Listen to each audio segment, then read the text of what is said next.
Hello dear students, this is GSR and today's video is on breakdown of glucose by various pathways.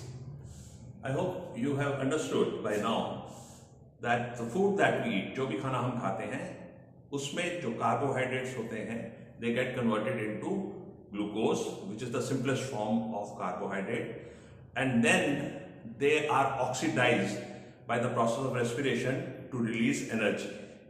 लेकिन ये glucose का जो oxidation होता है ये अलग अलग तरह से होता है. मेनली टू रूट्स हैं, एक को हम बोलते हैं एरोबिक रेस्पिरेशन और एक को बोलते हैं हम anaerobic respiration. Aerobic respiration means the respiration that takes place in the presence of oxygen, जैसे कि आपकी बॉडी में होता है. एरोबिक रेस्पिरेशन होता है आपकी बॉडी में, इन द प्रेजेंस ऑफ ऑक्सीजन होता है. लेकिन एक एनारोबिक रेस्पिरेशन भी होता है. एनारोबिक रेस्पिरेशन में एब्सेंस ऑफ ऑक्सीजन में होता है और ऐसा रेस्पिरेशन यीस्ट सेल में होता है. हमारे मसल्स में भी एनारोबिक रेस्पिरेशन हो सकता है इन लैक ऑफ ऑक्सीजन, जब हमारा मसल फटीग्ड हो. तो आइए देखिए होता क्या है.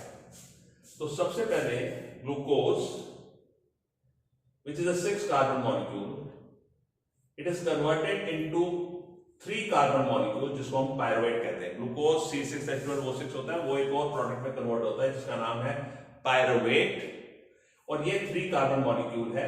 ये प्रोसेस कहां होता है, इसको ये प्रोसेस साइटोप्लाज्म में होता है और इसमें बहुत थोड़ी सी एनर्जी प्रोड्यूस होती है. वंस पायरुवेट इज मेड, तो हमारी बॉडी के अंदर जो होता है जिसको हम एरोबिक रेस्पिरेशन कहते हैं, उस केस में pyruvate in the presence of oxygen, यानी कि एरोबिक रेस्पिरेशन हो रहा है, इसीलिए लिखा है in the presence of oxygen. कहां पे, in mitochondria of every cell. हमारी body is made up of many many millions of cells. हर सेल के अंदर एक ऑर्गेनेली है जिसका नाम है माइटोकॉन्ड्रिया. आपने 9th क्लास में पढ़ा था, इसको power house of the cell कहते हैं.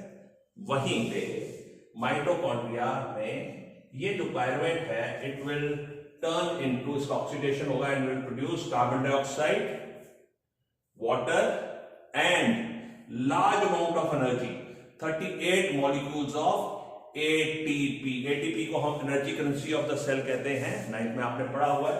Adenosine triphosphate, it is called energy currency of cell. Body के सारे फंक्शंस ये एनर्जी यूज करके ही होता है. तो one glucose molecule, when it undergoes aerobic respiration, it produces 38 molecules of ATP energy. कभी कभी क्वेश्चन को ऐसे ही पूछा जाता है, write the end products formed in aerobic respiration.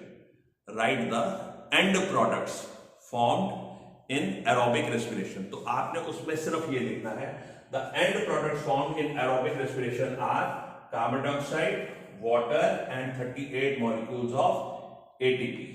Clear? अब anaerobic respiration की तरफ चलते हैं, which takes place in the absence of oxygen. तो it takes place in yeast cell. Yeast is the type of fungus very commonly used in bakery for the process of fermentation. तो pyruvate is converted in the absence of oxygen in yeast cell to a 2 carbon molecule called ethanol. Ethanol is a type of alcohol, carbon dioxide, and notice this, only 2 molecules of ATP. In aerobic respiration there were 38 molecules of ATP, but in anaerobic respiration, which takes place in the absence of oxygen in yeast cell, you will get only 2 ATP molecules. अगर ध्यान से देखेंगे तो ATP molecules यहाँ पे भी है, यहाँ पे भी है, कार्बन डाइऑक्साइड यहाँ पे भी है, यहाँ पे भी है, यहाँ पे वाटर प्रोड्यूस हुआ था, यहाँ पे एथेनॉल प्रोड्यूस हुआ है. Right? And this is the process that is used in the process of fermentation. जैसे हम ब्रेड के लिए या केक के लिए डो बनाते हैं, वो डो राइस क्यों करता है? क्योंकि उसमें हम यीस्ट ऐड करते हैं, उसमें एनारोबिक रेस्पिरेशन होता है, उसमें ये जो कार्बन डाइऑक्साइड प्रोड्यूस होती है ये डो को रेज कर देती है. Clear? Okay. Sometimes when we are very fatigued, यानी कि वी आर ओवरवर्क्ड, जैसे कोई मैराथन रेस भाग के आया हो, मैराथन रेस 10-12 6 किलोमीटर की रेस भाग के आया हो, तो उसके मसल्स बिल्कुल थक चुके होंगे. उस समय क्या होता है, लैक ऑफ ऑक्सीजन में मसल सेल्स में this pyruvate is converted into lactic acid and very very little amount of energy. ये जो लैक्टिक एसिड प्रोड्यूस होता है, this can also lead to cramps, muscle pull हो जाना, जिससे बहुत दर्द होता है पैरों में, काफ मसल्स में, इसको हम कहते हैं क्रैम्प पड़ जाना. ये कब होता है, जब लैक्टिक एसिड मसल में प्रोड्यूस हो जाए. ओके, तो once again summary. So glucose that is produced in our body as a result of digestion, it has to be oxidized to release energy in our body and in other organisms also. So respiration is of two types, aerobic and anaerobic. Aerobic respiration takes place in the presence of oxygen, anaerobic respiration takes place in the absence of oxygen. Glucose changes into pyruvate in the cytoplasm and little amount of energy is produced. In aerobic respiration, which takes place in mitochondria, in the presence of cell, we get carbon dioxide, water and large amount of energy, 38 molecules of ATP. Whereas in anaerobic respiration, that takes place in the absence of oxygen, in yeast cell, we get ethanol, a type of alcohol, carbon dioxide and little amount of energy, that is only 2 molecules of energy. When it takes place in lack of oxygen in muscle cell, it will produce lactic acid, which causes cramps in our body and produce very little amount of energy. That's it for the day.